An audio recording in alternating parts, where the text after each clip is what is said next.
Hey Raghunath, tell everyone about our Patreon community. Sure, Kastuba. The Wisdom of the Sages Patreon community is an incredible online yoga resource. If you like the type of yoga wisdom and culture we share on the show, then our Patreon community is a great next step. This is a listener-supported podcast, and any level of sponsorship will unlock a wide range of live and archived classes, talks, and even workshops. Raghunath teaches, I teach, and we have a host of other excellent teachers on topics ranging from yoga philosophy, asana classes, storytelling, Ayurveda, kirtan, cooking, meditation, and a lot more. We even have an incredible online Bhakti 12-step recovery group. So if you want to check it out, go to patreon.com/wisdom of the sages. All right, let's get it on. Bhagavate Vasudevaya. Om Namo Bhagavate Vasudevaya. Om Namo Bhagavate Vasudevaya.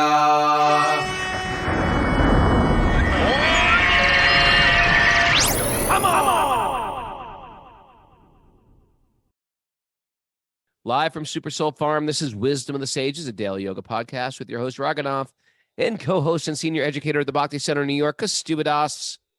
Welcome to the show, everybody. It's Wednesday. It's Walk On Wednesday. Walk On Wednesday is when we find somebody from our community who we think is doing something interesting, got an interesting story. We invite them on the show to share to share for 5 or 10 minutes their story, and that's what we do. It's always sort of fun. It's like meet the people. Kastuba, good morning. Yes. How is paradise there? Living in Mayapur, where monkeys bring him sliced fruit. And how are you? Okay, I'm doing quite well, Raghunath. Yes, good. I had some time to spend with Niranjana Swami. Invited me last night. He had a kirtan up on the roof over in the community where he stays called Rasamrita Kunj. And then he invited me to come over today. So we spent like 2.5 hours. There's nothing like the blessing to just get one-on-one extended time with such a special kind of devotee like that, I think very grateful. Becoming a devotee, you start to meet great devotees. You meet devotees of high spiritual caliber. And when you get them around, when you get around them, it changes your caliber of like what real friendship is or what good company is. You're like, oh, wow. I think that's the thing that really changes people more than anything. You meet some devotees and you're like, wow, I want to be like that. I like that. It's really special. And I find that Krishna will send you a person to make you to give you that taste. And once you get that taste, it's like, I need that again. I need that again. I need that in my life. That's important. And meeting people like that kind of just shuts down any of the nonsense chatter that goes, there are real people that are really into this, that are special and committed, and it just being around, not only have they transformed, but just being around them is transformative. I really enjoyed spending the time with him. And, you kind of feel like, well, why me? Like this person's got some thousands of people, that he helps, serves, you could say. But, to be able to get some time like that is just really special. I had different questions. I had a question for him, though. And maybe you could relate to this, Raghunath. Yeah. What was your question? I said, well, one of them was, we read different things. And some of the things that we read, it makes it seem like the path to the goal of Krishna Prema, to pure love of Krishna, and the goal of all of Bhakti Yoga. It just seems like, my God, this could take lifetimes and lifetimes of just like a long, hard road. And then you read other things that makes it sound like you're so close, and it can come so quick. That was your question. That was a good question. It Yeah. sort of seems like both. That's what he said was, I've found a way to accommodate both. Right.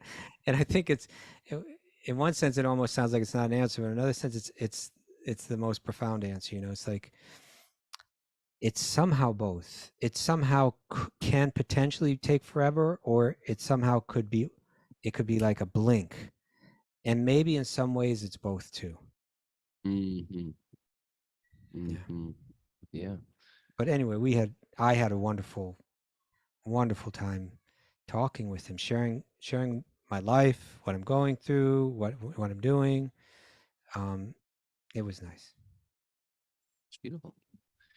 Yeah. I think this is I'm just going to say our announcement for Mayapur, because I think that's what we want to do when we do things like Mayapur, retreats, or any retreats. You Meet get some great sadhu souls. sangha. Sadhu sangha means the association of people on a spiritual path, meeting You know what? sadhus, focused Maybe we people. can arrange that the whole group can spend some time with Niranjan Swami. Oh, that would be great. I Let's look mean, into I think that's the goal of a pilgrimage, is you find the Yeah. people live in this stuff in a deep way, and it sort of recalibrates you to a new type of normal that we want to pursue. If you're interested in Mayapur, wisdomofthesages.com.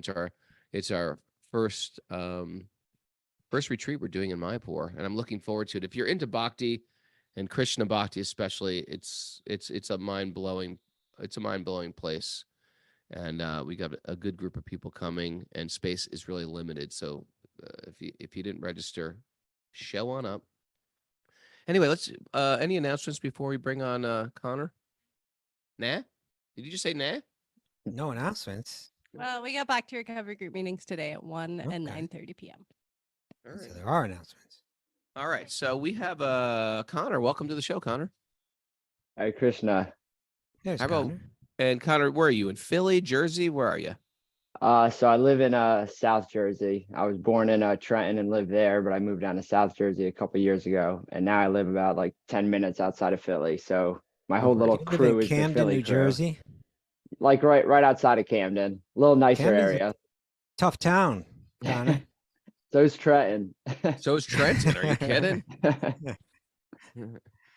Well, Connor's a fireman.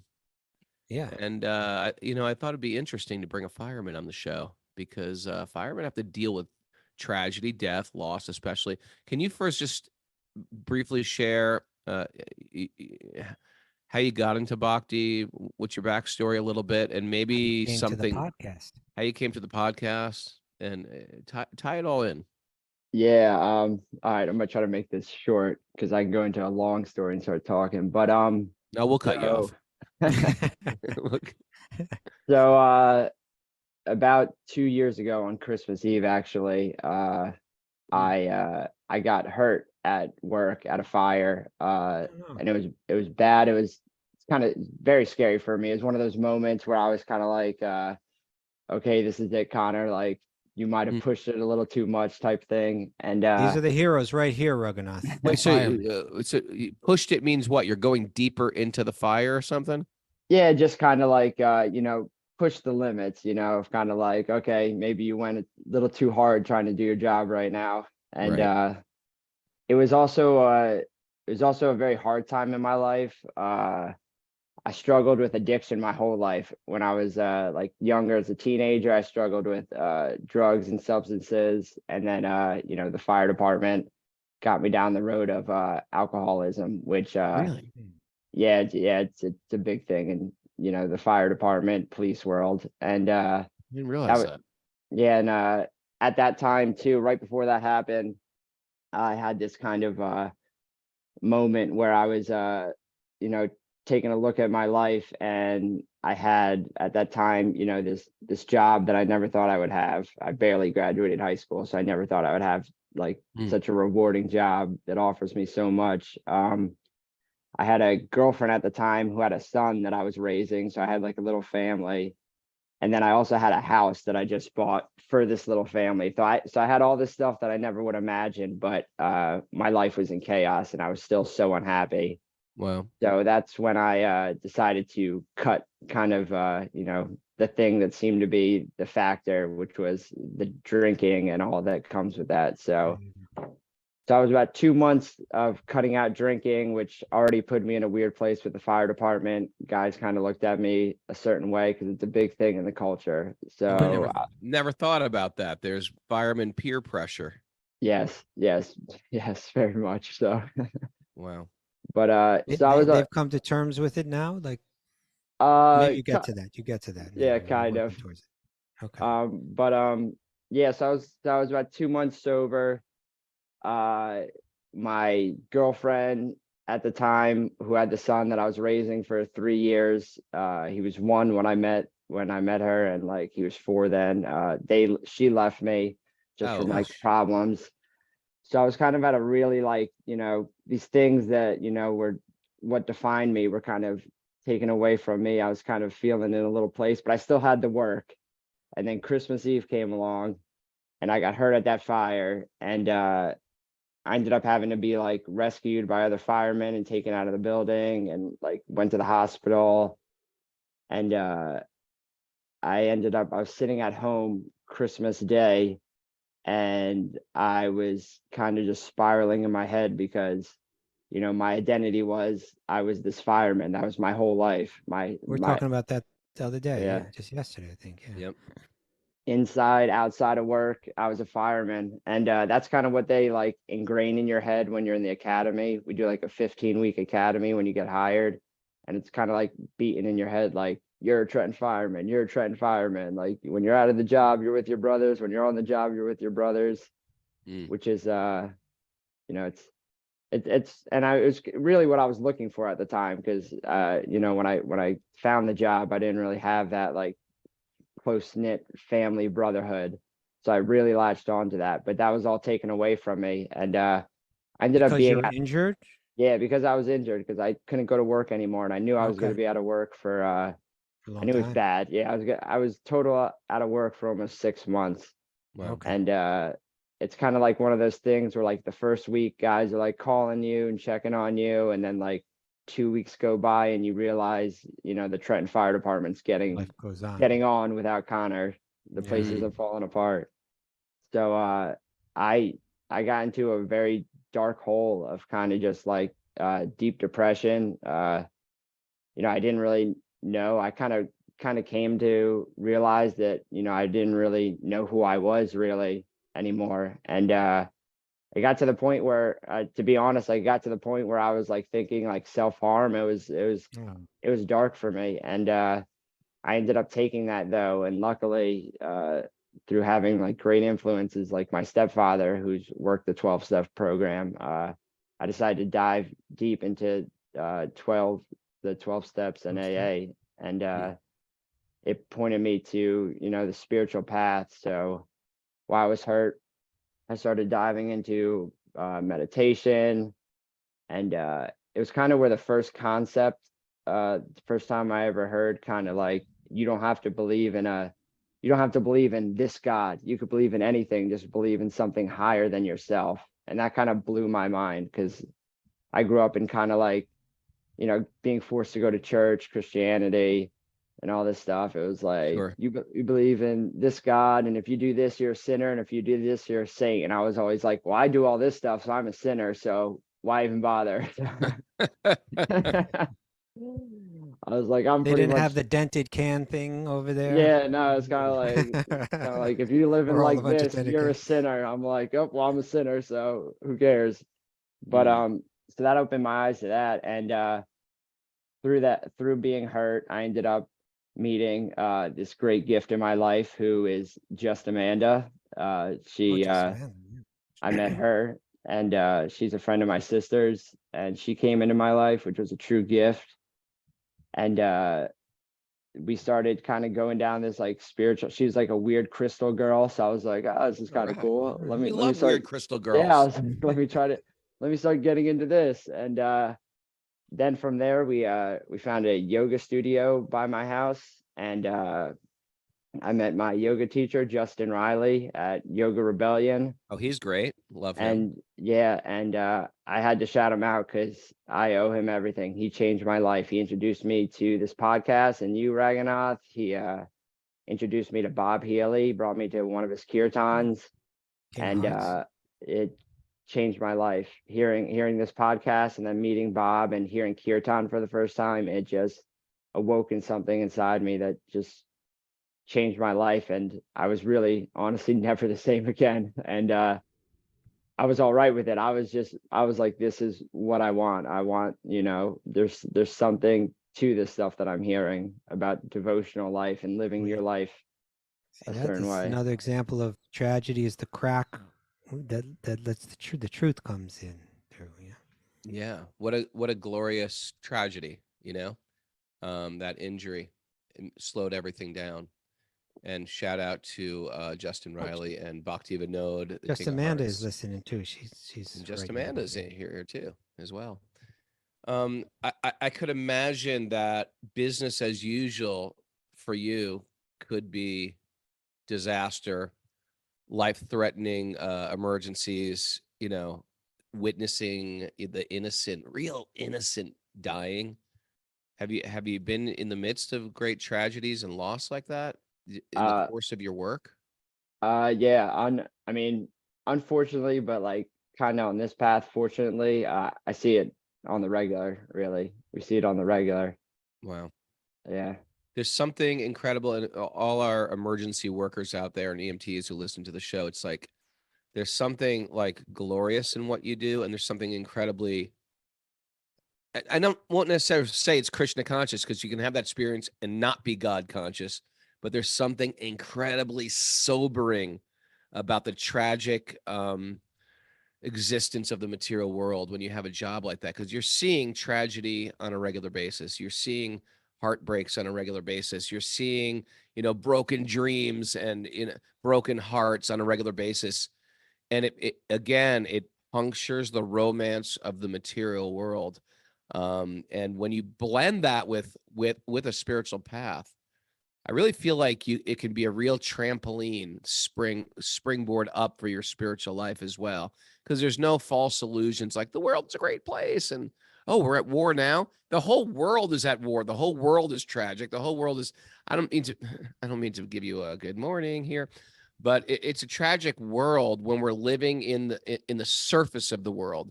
And it becomes magical in a case like yours, when this tragedy is bringing you to something actually great, bringing you to connection, bringing you to community, bringing you to sobriety, and bringing you to that joy of breaking out of the quicksand of the mode of ignorance, of tamagun, of addiction. So it's beautiful to witness, brother. Yeah, it's a great reminder all the time about like how temporary life is, and Right. how temporary all are. I see people all the time in fires, they lose everything that they have, just like that, Just like that. Right. for no reason. But it's also I'm so fortunate too that I get to see like what true like love is, and true like people caring for each other. Like when you come out of a fire and you just see like families just like gripping each other, like they just lost everything, but like they're all right because they have each other. Or like neighbors taking care of like neighbors and stuff like that. It's just like, and there's a lot of civilians that we see like do some heroic acts, like, to help their neighbor, to help a complete stranger out, or a neighbor that they come across. And that's like, that stuff blows me away, because I'm like, man, this isn't even your job. Like, I'm getting paid to do this. Like, you just did this for like a normal person that you just spotted or saw something and helped. And that's truly how it should be. I believe that, people should just take care of people, and everything would just work out a lot smoother in this world. Raghunath, you see right there's an opportunity. You get your truck out, you get one of those radios where you find out what's going on, and you zip on over there wherever there's trouble going on, and you help out.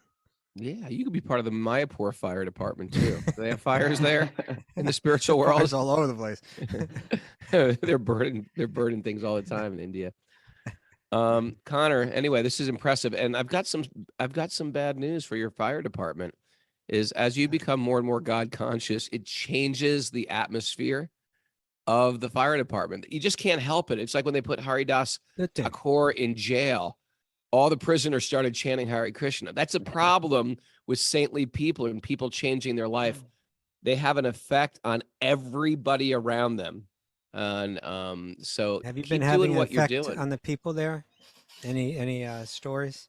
Well, I gotta say, I just have to admit, it's not easy, being, in the Krishna consciousness and being in a city fire department. You gotta be able to take a little, like little ball busting. Yeah, that's But part of it. especially because I'm very open about my practice and my beliefs. Like I post videos on social media of me at Harinam and everything, and I'm very open about it. But yes, I do see. I have a lot of people that do like when I'm alone or something, kind of come up to me And and they open talk up. to me. That's Yeah, right That's there. what it is. If Yep. they Yeah. see you living with integrity and values, what's going on in that community? It's like high school otherwise. Where we were talking about yesterday, you sort of like lead with the ego, and then you just sort of trying to bring people up through the ranks of, can you jump in and criticize this and complain about that? But when you walk in there with some type of integrity, they'll find you privately. Yeah. And they'll start to talk to you. And that's They where your know influence will be. they're Don't making preach to them until Yeah. they come to ask you. Mhm. Then you let them have it. They know they're making fun of you, but deep down they know he's into something there. Something He's real. into something, and everybody wants something for the most part. Everybody wants something a little bit more substantial than they have. That's good. I'm glad you're in there. You're sort of like undercover fireman.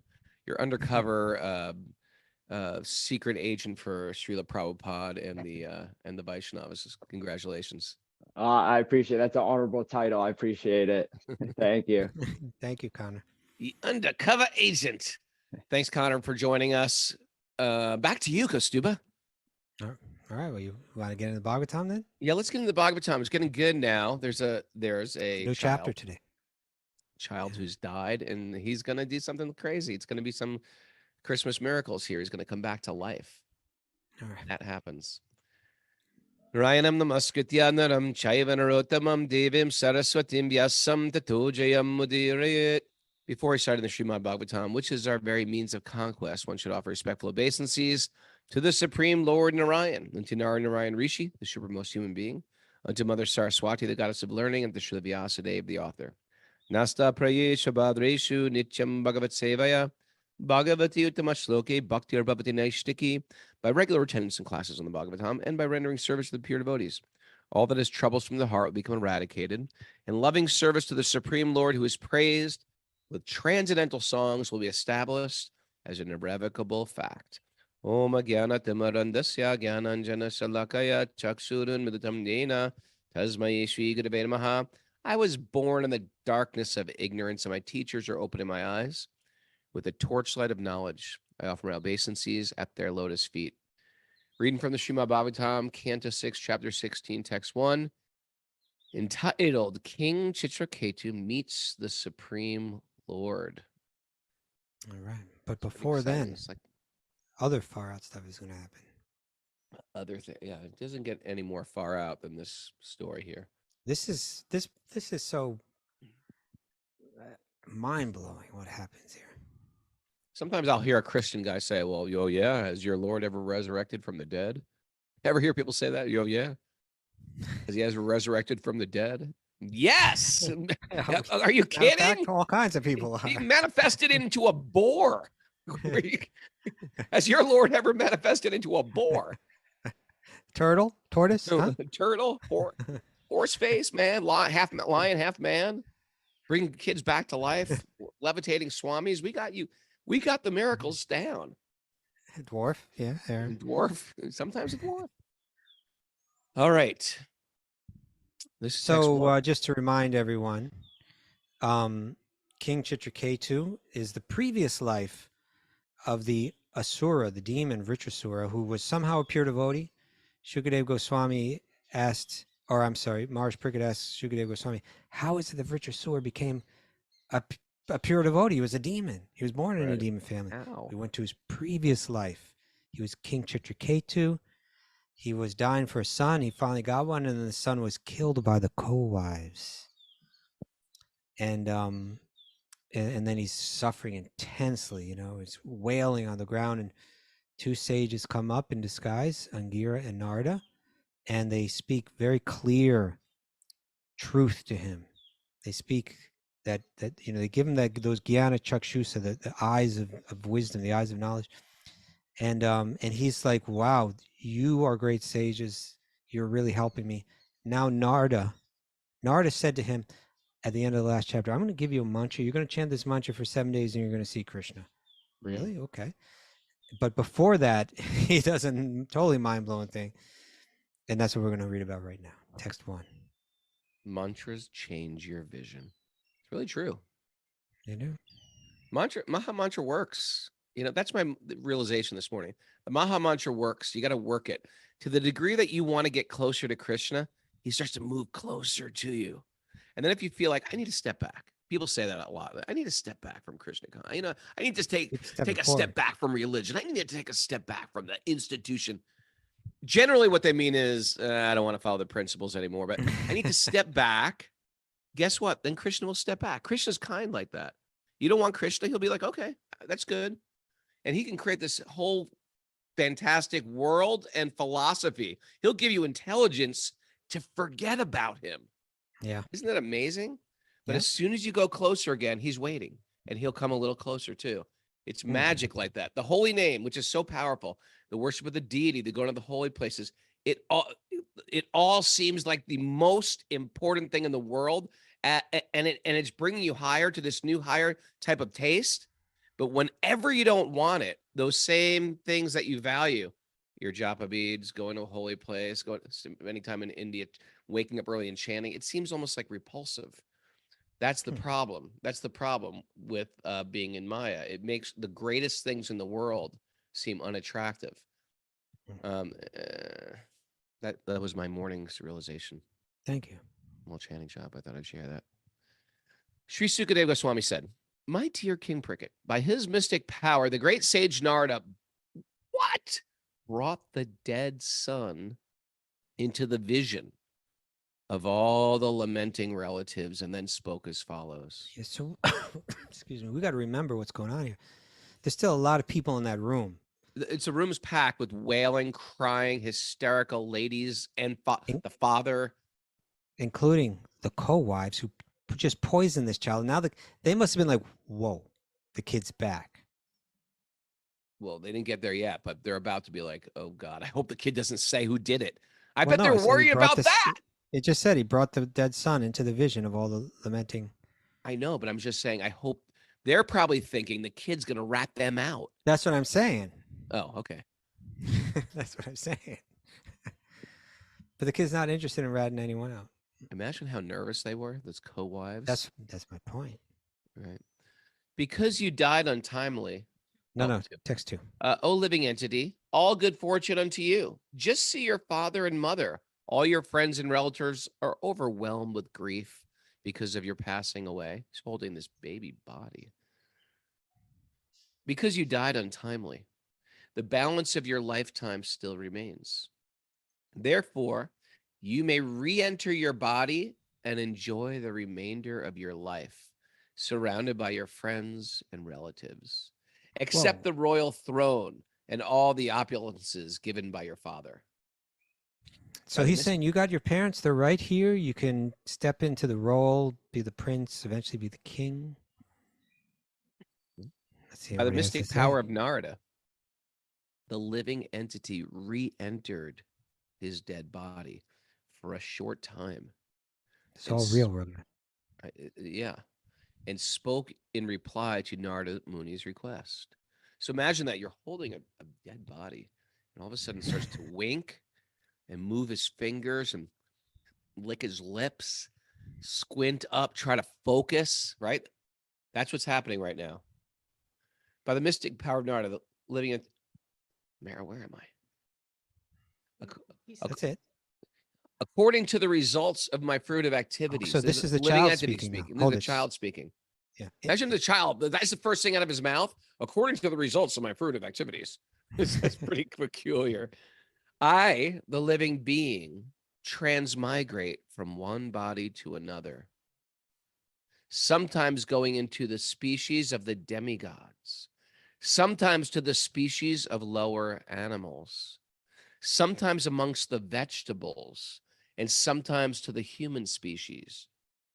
He's speaking in his original default self as a spirit soul. but the next thing that comes out of his mouth is just like It's gonna Yeah. it's a gonna mind blower.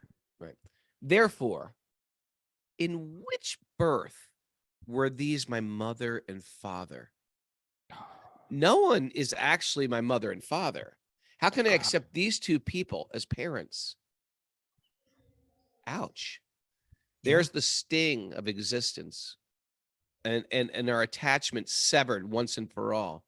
We're so attached to these kids, and all of a sudden the kid wakes up and says, well, yeah, well, which father are you? I've had millions of fathers. I've had millions of mothers. So, because but first it's sort of like this child the king couldn't have a child. We're sad. The king has a child by mystic powers. We're happy, right? Then the queens become envious. They poison him. We're sad. They're going to bring the child back to life. We're happy. And now the child wakes up and lays some heavy spiritual knowledge. Actually, which father are you? I've had millions of fathers. And we're all left like blown away with these sober minds like, oh, I get it. Even my parents, as much as I love them, they've nurtured me and take care of them. They're my parents for a moment. Yeah. And this is sort of like, This is a zoom out. This is the big zoom out of material existence. This is one of the more, I find this to be one of the realist, most paradigm shifting stories in the whole Srimad Bhagavatam. Shall I continue? Please. All right. So the child's still speaking, and he's speaking like a philosopher here. Just as gold and other I mean, you know in this what? material world. What's the word I'm looking for? Surreal. The surreal element in all this just makes it all go that much deeper, isn't it? That it's all coming from a little kid that was dead a moment ago. Just the fact that it's coming from a little kid is somehow striking, and the king is just busted wide open right now. He's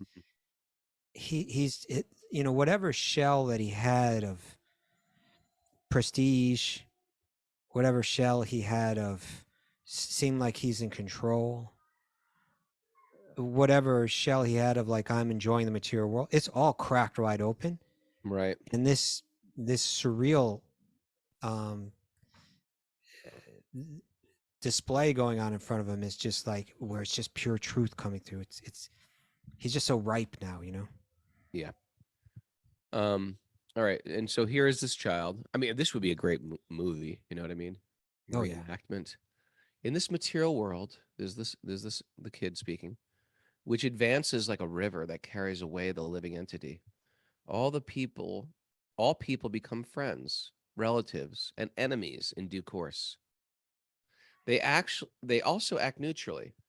They mediate, they despise one another, and they act in many other relationships, right? That's what's going on in the material world, in our life. Shifting. It's like musical Collectively, chairs. in the life of our state, in the life of our nation, in the life of international relations, right?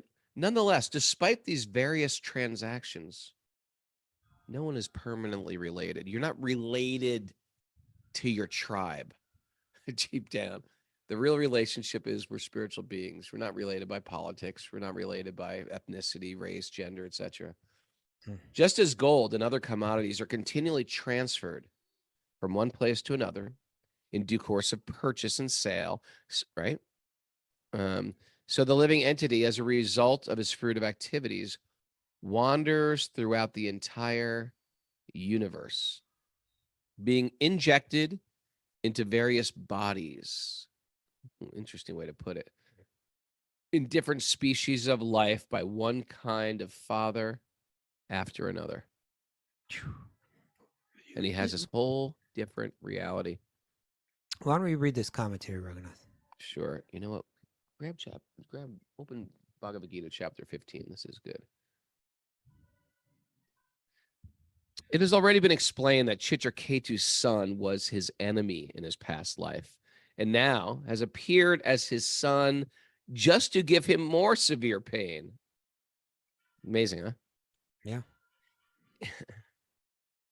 Indeed, the untimely death of the son caused severe lamentation for the father.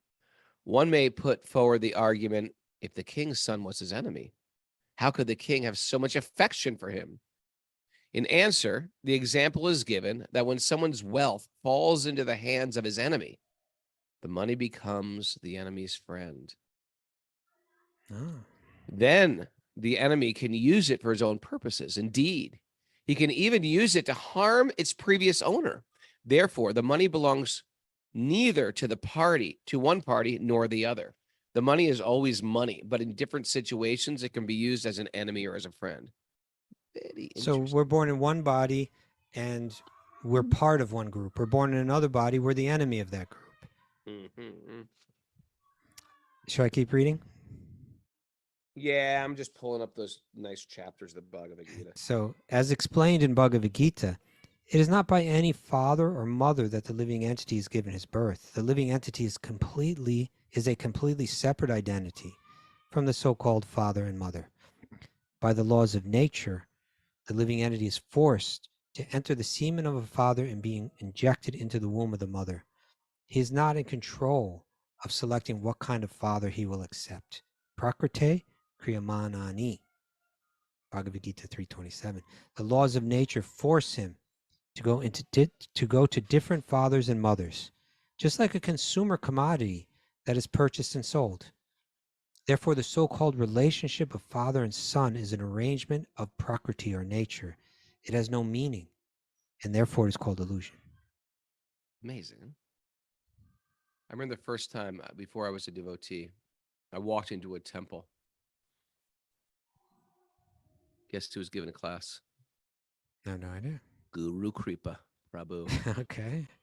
Gave this very heavy class, and he quoted these verses. This is from chapter 15, text 8, the Bhagavad Gita. The living entity in this material world carries his different conceptions of life from one body to another, as the air carries aromas. Right? The aroma is not the air. Thus, he takes one kind of body and again quits it to take another. The living entity, thus taking another gross body, obtains a certain type of ear, eye, tongue, nose, and sense of touch, which are grouped about the mind. He thus enjoys a particular set of sense objects, right? Just like, Particularly according to the programming of the senses. yeah, just like the dog likes to eat meat. It's hard. You can do it, but it's hard to get a vegetarian dog. They like lions, tigers. They like to eat meat. Birds like to eat. Some birds like to eat seeds. Some birds like to eat meat too. The foolish cannot understand how a living entity can quit his body, nor can they understand what sort of body they enjoy under the spell of the gunas, or the modes of material nature. But one whose eyes are trained in knowledge can see all this. The endeavoring transcendentalists who are situated in self-realization can see all this clearly. But those whose minds are not developed and who are not situated in self-realization cannot see what is taking place, although they may try. Raghunath, you know what I just thought of in relation to all this? What? Now, a lot of this philosophy, it sounds a little cold. It sounds a little too stoic for... Right. Come on. Don't you have any feelings? Who are you, Spock from Star Trek? Father, this isn't your...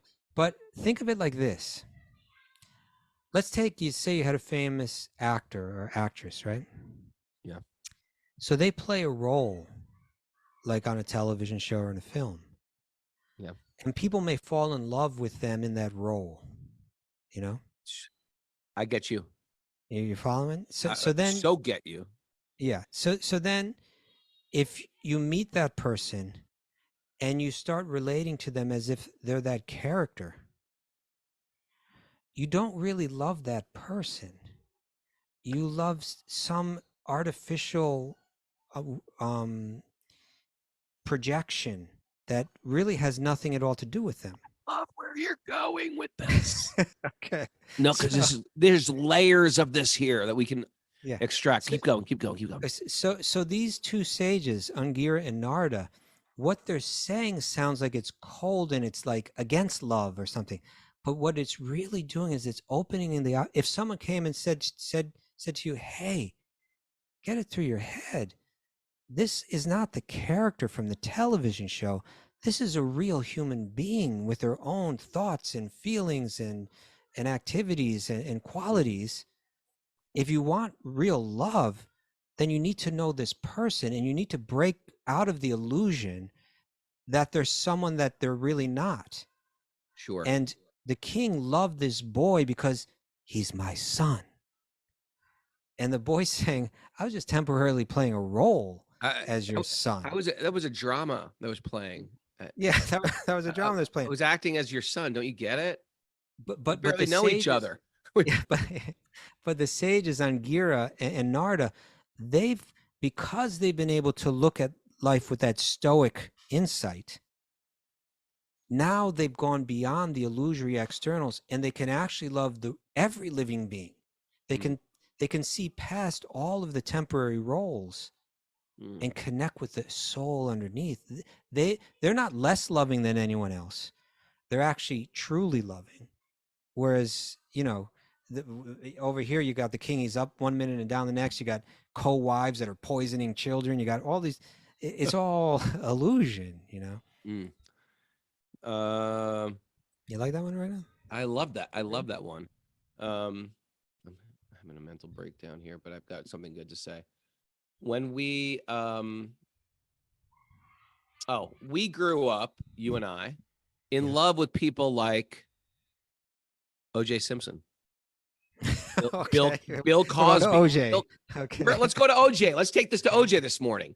O.J. Simpson was an American hero, and if you were a football fan, not only that, the world rallied behind him. He was loved by women. He was a charismatic guy. He was, even people that weren't football fans loved O.J. Simpson. He was the smoothest guy.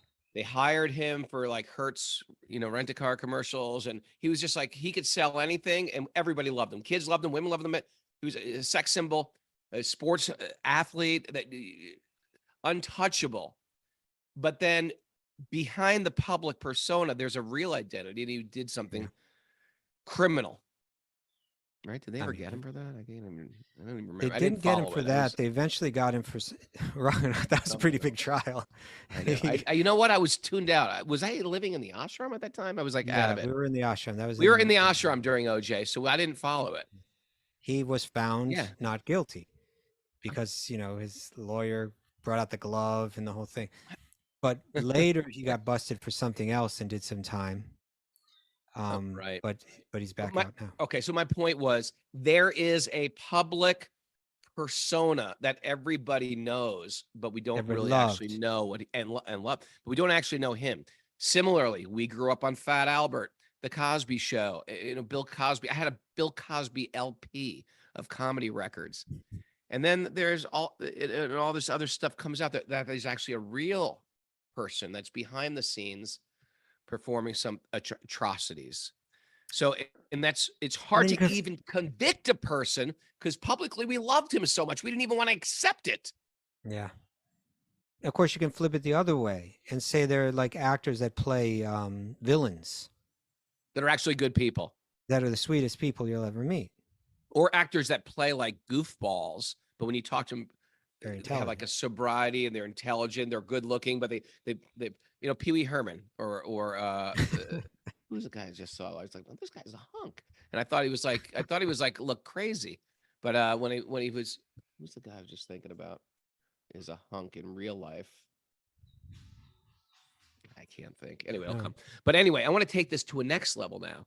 Right. A person is sometimes people are addicts secretly. Oftentimes they have an addiction, but it's secretly. It could be a sex addiction or a drug addiction, but they keep it on the down low. So their partner doesn't even know, or they know and they're not trying to like accept it. They're presenting a facade. Yeah. And then when the whole thing breaks apart, the guy loses his job or etc. They feel like, well, I've been married to you for 20 years. And I never knew this was going on. You have another family and I knew a guy who had two different families. Yeah, it happens. I knew a guy who had two different families and both families didn't even know it. Yeah, it happens all the time. And so we're like, the wife was like, who was I loving all these years? So tie this all in for me I'm having a brain freeze. Tie this all It's just in for not for me. me. Tie this all up. I've got So some the good point stories. is, You make, if we want real love, if we want real emotion, if we not illusion, we need to hear the words that cut through the facade. there we go. There, And there that's is. yeah. Mm. That's exactly what these sages are doing. There, and the child is now doing it. He's speaking this, what sounds like this stoic, almost cold, but it's cold to the illusion. It's not cold to the spirit. It's cold to the illusion. It opens up the possibility of true connection with the spirit. Right. So the lawyer exposes the truth, right? Or the Yeah. person has a breakdown. They can't keep their job. They get arrested, drunk driving or something, and the police expose the truth. And here the sages are exposing the truth. It's not how you perceived it, but this is reality. And the Right. reality is actually not bad news. The reality is actually quite good news. Matter of fact, if you really get this reality, it's going to melt all your problems of this world. Isn't that interesting? As like unromantic and as stoic as it sounds, it's actually going to serve you so well. You're going to get life. You're going to get why this happened, why Connor got injured, right? If you just look at Connor's life, how tragic. Oh, and he was addicted and everyone else was addicted. And then he got this tragic thing. But now you're actually stepping back and wow, what a blessed life he lives. And look, and because he's got this blessed life, he chooses this woman, right? While he's in this spiritual search, he chooses a woman who's also on a spiritual search. Imagine if he was in his intoxicated state, who he would have chosen as a partner, right? Once you decided to raise your caliber of who you want to become, then all of a sudden you start attracting people like that to your life. This stuff, it sounds tragic. It sounds stone-hearted. It's actually full responsibility for what I got and seeing the beauty in a tragic situation, Mr. Kostuba.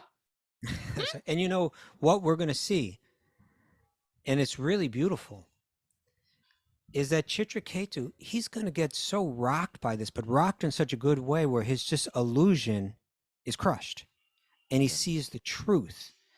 And we're going to see it's probably in the next chapter where he becomes deeply spiritual realized, and he's going to get cursed by Durga, by Parvati of all people, right? And then as soon as he's cursed, and it's a heavy curse for something that it really didn't deserve a curse, and he's going to come down and he's going to speak truth to her. That's just like, it's all, that whole section is all about, you cursed me, but I have absolutely no hostility towards you. Because if I am going to suffer because of your curse, then it's certainly from something that I've done in a previous life. So I do not hold you accountable for this at all. And I accept your curse as an opportunity for me to grow. I mean, it's just like, he's just so clear, you know? So this, before this all happened, he was full of illusion and attachments and ups and downs.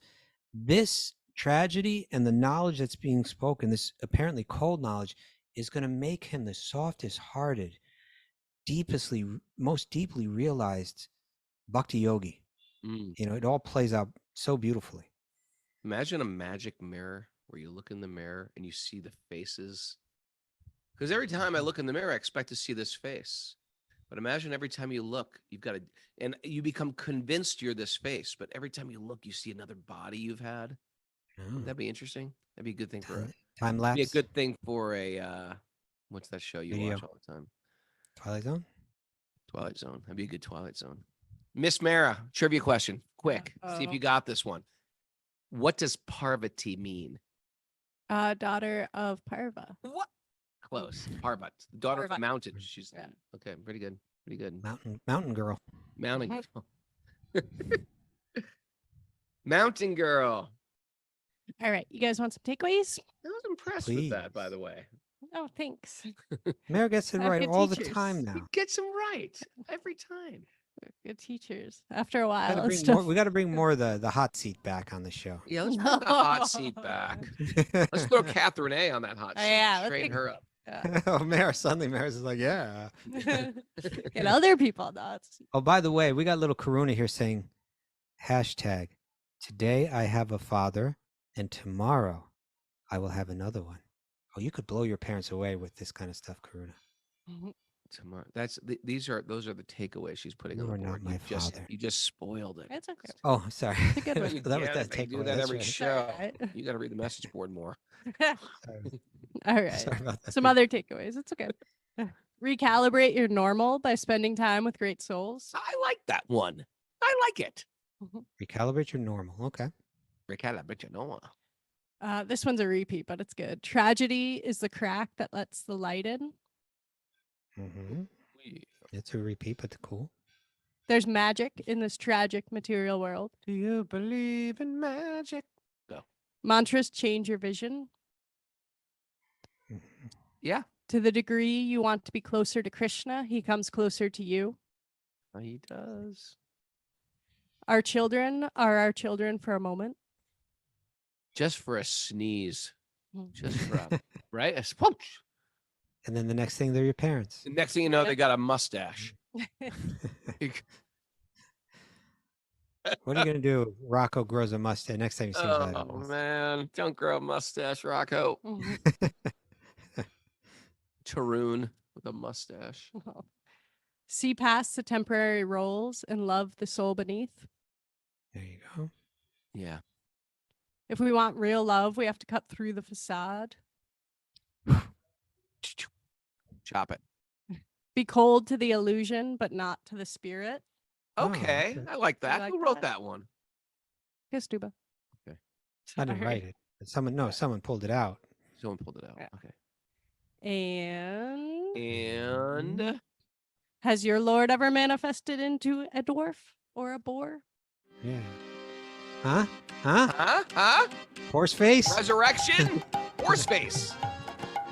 You got the resurrection, the moving into the Shroud of Turin. Are you kidding me? Shroud of Turin. The Shroud of Turin. Noah's Ark. Noah's Ark? That was in the Bhagavatam. We had a fish with a horn and a bow tied to it, okay? And a We have Noah's Ark. That's included in our books. It's all here in the Bhagavatam, everybody. And more. That was the time that I lost it, Raghunath. Yes, that was a good time. Thanks for everybody for joining us live on Zoom. You want to join us live on Zoom, you can do it. Email Mara, wisdomofthesages108@gmail.com. Big shout out, big thank you for everybody who's contributing to our Patreon page, because that's how we keep this thing going. We do this every day. We try to do it every day. And so thanks to all the people that contribute. If you'd like to give something, a monthly pledge, or whatever you want. Price of a latte. One latte. Not even a latte every day. The price of one latte. Go to wisdomofthesages.com/Patreon. No, patreon.com/wisdomofthesages. And then you can support us. Thank you very much. Oh, What do we yeah, do? I guess Anything I'm going to see about my it? mom today because I'm going back. Oh, you're going, to yeah, New you're York. down. You know what you got to do? What? Take Lalita to the Bhakti Center. I can't take Lolita. I can't. Take Lalita Idiot to the ladies. Bhakti Center. It's your last chance. Be a Christmas miracle. Should bring her a little gift. Oh, bring her some prasadam from the Bhakti Center. I'll bring her a little picture of Ganesh. How about that? Nah. Put it together.